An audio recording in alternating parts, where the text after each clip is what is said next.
عدل کا دوسرا آپ نے ذکر کیا، ماشاءاللہ اتنا ایمفیسس کیا. مجھے اب یہ بتائیے، عدل تو موسٹلی اسلامک کنٹریز میں ہے، لیکن عدل وہ دو قسم کا عدل ہے. ایک کمزور کے لیے عدل ہے اور ایک طاقتور کے لیے عدل ہے. ایک عوام کے لیے عدل ہے، ایک خواص کے لیے عدل ہے. اب پاکستان میں ایک پولیس کا سپاہی اگر 100 روپے رشوت لیتا ہے تو اس کو درے مار دی جاتے ہیں.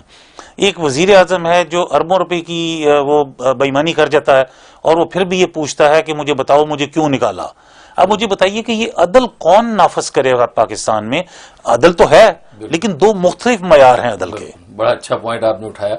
یہی وہ ہے کہ جو عدل کے منافی ہے کہ عدل کے اندر دوہرا معیار جب ہوگا تو اس کا مطلب وہ عدل نہیں ہے، عدل کا نقشہ ہے، تصویر ہے عدل. تصویر جیسے پانی کی تصویر پیاس نہیں بجھا سکتی، کھانے کی تصویر بھوک نہیں مٹا سکتی، آگ کی تصویر کاغذ نہیں جلا سکتی. بس ایسے چمچے عدل کی جو تصویر ہے وہ آپ کے تقاضے ملک کے پورے نہیں کر سکتی. تو وہ عدل کی تصویر ہے. یہی وجہ کہ نبی کریم صلی اللہ علیہ وسلم نے اس تصویر کو ایکسیپٹ نہیں کیا، کیونکہ آپ کو یاد ہوگا حدیث میں آتا ہے کہ ایک یہودی خاتون جو وقت کی بڑی رئیس خاتون تھی، جس کا نام روایات میں آتا ہے اتفاق ہے اس کا نام بھی فاطمہ تھا، اس نے چوری کی اور آپ نے فیصلہ کیا تورات کے مطابق اس کا ہاتھ کاٹا جائے گا.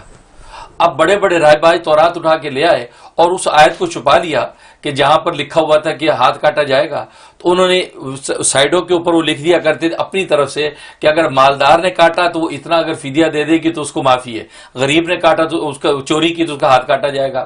اب انہوں نے جب آیات آپ کو دکھائیں اور وہ اصل اس کے اندر جو اضافہ خود کر لیا جس کو قرآن نے مینشن کیا کہ اپنی طرف سے خود لکھ لیتے ہیں اور کہہ دیتے کہ اللہ کی طرف سے، تو نبی کریم صلی اللہ علیہ وسلم نے فیصلہ فرمایا کہ نہیں، وہ اصل جو آیت ہے وہ نکالو جس پہ انہوں نے ہاتھ رکھا ہوا تھا.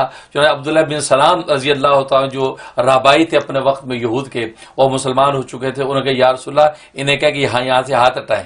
جب ہاتھ ہٹائے تو وہ آیت جو چوری کے بارے میں تھی وہ بالکل ستاروں کی طرح چمک رہی تھی. آپ فرمایا کہ دیکھو یہ فیصلہ ہے. اس پر آپ نے جلال میں آگے اور فرمایا کہ رب اس کی ذات کی قسم جس کے قبضے میں محمد کی جان ہے، یہ تو یہود کی بیٹی فاطمہ نے چوری کی تھی، اگر محمد کی بیٹی فاطمہ بھی چوری کرتی اس کا بھی اسی طرح ہاتھ کاٹا جاتا جیسے اس کا ہاتھ کاٹا جائے گا.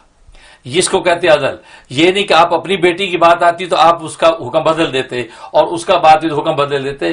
یہی تو ہے، یہ چیز عدل کی تصویر ہے. جیسے آپ بتا رہے ہیں کہ کسی غریب نے کر لیا تو وہ واقعی صحیح حکم نافذ کر دیا، امیر نے کر دیا تو صحیح حکم کو بدل دیا. تو یہ عدل کے تقاضوں کے خلاف ہے. تبھی تو عدل کی جب حقیقت نہیں ہوگی اس وقت تک جو ہے وہ معاشرہ درست نہیں ہوتا، اور اسی قسم کا عدل آج دنیا میں چل رہا ہے.